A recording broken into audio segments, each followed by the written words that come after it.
Ko je Dimitris Giannakopoulos?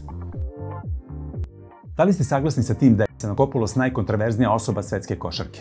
Pogotovo u prethodnim danima. Evo kako je počelo. Θα σας γαμίσω όλους μόνος μου θα σας γαμίσω όλους. Šokantan je bio nastup Dimitrisa Giannakopoulosa veče posle druge utakmice četvrtfinala Evrolige, kada je njegova ekipa izgubila od Efesa. Optužio je sudije da su loše vodile utakmicu i da su koštale njegovu ekipu.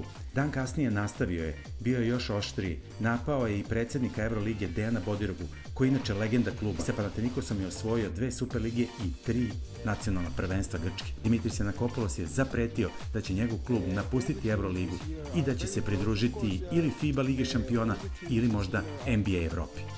Dimitris Giannakopoulos ima 50 godina i predsednik i izvršni direktor Vianex farmaceutske kompanije i vlasnik košarkaškog kluba Panathinaikos. Ima 2 dece i suprug. Klub, kao i kompanije, nasledio je od oca Pavlosa i strica Tanasisa, koji su nažalost preminuli. Od tada mu je jako teško, a inače su deca jednog od prvih apotekara u Grčkoj koji je zapravo i počeo taj biznis i posao. Inače je jako temperamentan za razliku od svog oca i strica i to se može videti i na utakmicama. On je potpuno različit od oca Pavlosa. Ovde vidite iz arhivskih snimaka trenutak kada Pavlos teše i tadašnjeg košarkaša Panathinaikosa Bodirogu. Izgubili su kup Grčke, a 7 dana kasnije igrali su finale Evroligi.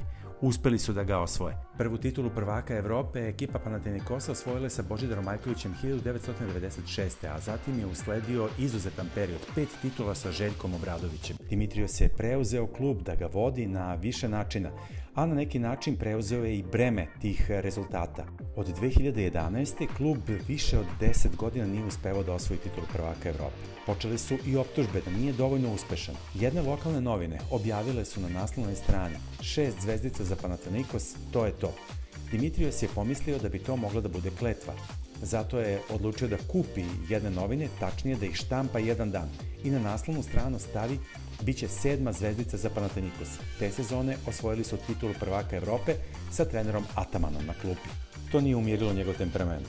Evo još nekoliko detalja o tome, pre nego što dođe na red priča o Dimitrisu, Jordanu i Jokiću. Dimitrios je pretio Evroligi povlačenjem i 2000. godine. Evo i da proda klub, nije uradio ni jedno ni drugo. Pretio je Spanulisu. Pretnje je imao i upućivao i navijačima. Pretio je i novinarima. Zaista je preterivao nekoliko puta u karijeri. Imao je sukob sa Dinom Rađom. Blago rečeno sukob. Često svoje slike postavlja na Instagramu i često sa cigaretom. Postavlja neki put i fotografije iz svoje radne sobe u hali.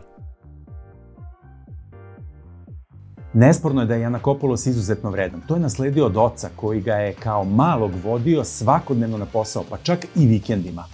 Inače, Giannakopoulos, pored te farmaceutske kompanije Vianex, vodi i računa i ostalim kompanijama, kao što je, na primjer, Superfood, ali nama je u ovom videu najinteresantnije kako se on odnosi i kako se ponaša prema klubu, prema Panathinaikosu.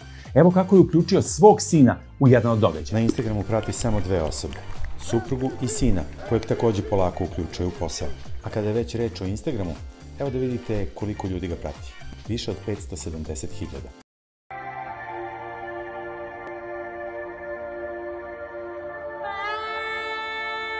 Često postavlja snimke u kolima kako vozi i kako sluša muziku. To je najraznovrsnija muzika. Nije to jedina stvar koju on postavlja na Instagramu.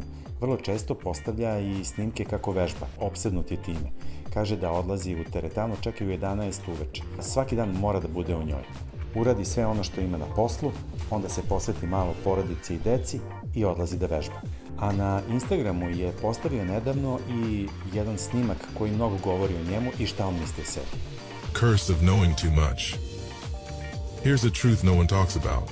Intelligence can ruin your life, not because you're wrong, but because you see too much. Za sebe tvrdi da je bio izuzetan fudbaler. Završio je školu u inostranstvu, ali kaže da je fudbal prestao da gleda 1998. godine, kada je Francuska pobedila Brazil u finalu svetskog prvenstva. Od tog trenutka nije pogledao fudbalsku utakmicu ni jednu.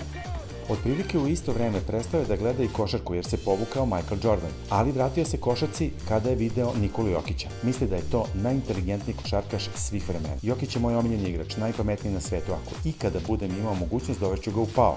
Žao mi je što nisam mogao svojevremeno da dovedem Miloša Teodosića. Trebalo bi kasnije ove godine da Panathinaikos i Partizan odigraju utakmice u Australiji, gde je značajna grčka i srpska populacija. Giannakopoulos je svakako kompleksna ličnost. Nekada se stiče utisak kao da govori više od onoga što misli, to jest da mu je jezik brži od pameti. Međutim, nije isključeno da on to često radi i proračunato. Na kraju krajeva vrlo je zanimljiv, a i istina je ono što je objavio. Zameniti ga je lako, međutim uraditi stvari na njegov način je zaista nemoguće. I da li biste volili da on bude vlasnik ili predsednik vašeg kluba?